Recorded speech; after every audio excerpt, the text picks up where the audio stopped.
राधे राधे दोस्तों, मैं आपकी अपनी एस्ट्रोलॉजर दिव्या शुक्ला। फ्रेंड्स, हम पूरे साल में हम महादेव के शिवलिंग पे जो जल चढ़ाते हैं वो एक लोटे से जल चढ़ाते हैं। सावन मात्र एक महीना ऐसा होता है जिसमें हम बाबा के शिवलिंग पे 2 लोटे से जल चढ़ाते हैं।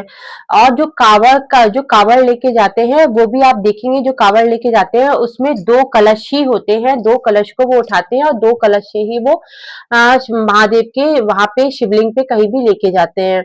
तो कावड़ का जल हमेशा 2 ही कलश से चढ़ता है। तो हम यदि यदि हम सावन पूरे सावन भर 2 लोटे से यदि जल बाबा को चढ़ाते हैं तो हमारा जल जो हम कहीं भी शिवालय में चढ़ाए, घर के पास में या घर पर भी यदि आप जल चढ़ाएं, तो यदि आप देखें 2 लोटे से यदि आप जल चढ़ाएंगे तो वो कावड़ का ही जल माना जाएगा। और सावन मात्र एक महीना ऐसा होता है जिसमें हमारी कोई भी मनोकामना होती है वो बहुत जल्दी महादेव सुनते हैं और महादेव पूरी करते हैं।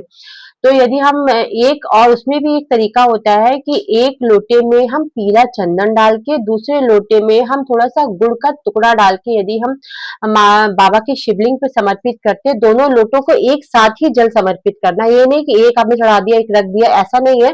दोनों लोटों के एक साथ पकड़ना, एक साथ ही जल की धाराएं आपको लगानी है। और पीला चंदन का जो जल हम चढ़ाएंगे उससे हमारा बृहस्पति ग्रह मजबूत होता है। और जो हम ये कहते हैं गुड़ वाला जल बाबा को चढ़ाएंगे उससे हमारा मंगल ग्रह स्ट्रांग होता है। और मंगल की वजह से ही एक्सीडेंट वगैरह होते हैं और हमारे शरीर में जो ब्लड के रोग होते हैं वो मंगल की ही वजह से होते हैं। तो हमारे उससे भी हमको बचाव होता है। और जब हमारा गुरु मजबूत होता है तो हमारे जीवन में सुख समृद्धि वैसे भी वो देता ही है। तो ऐसे ही मैं छोटे छोटे उपाय को जानने के लिए मेरे चैनल को लाइक कीजिए, सब्सक्राइब कीजिए। राधे राधे दोस्तों।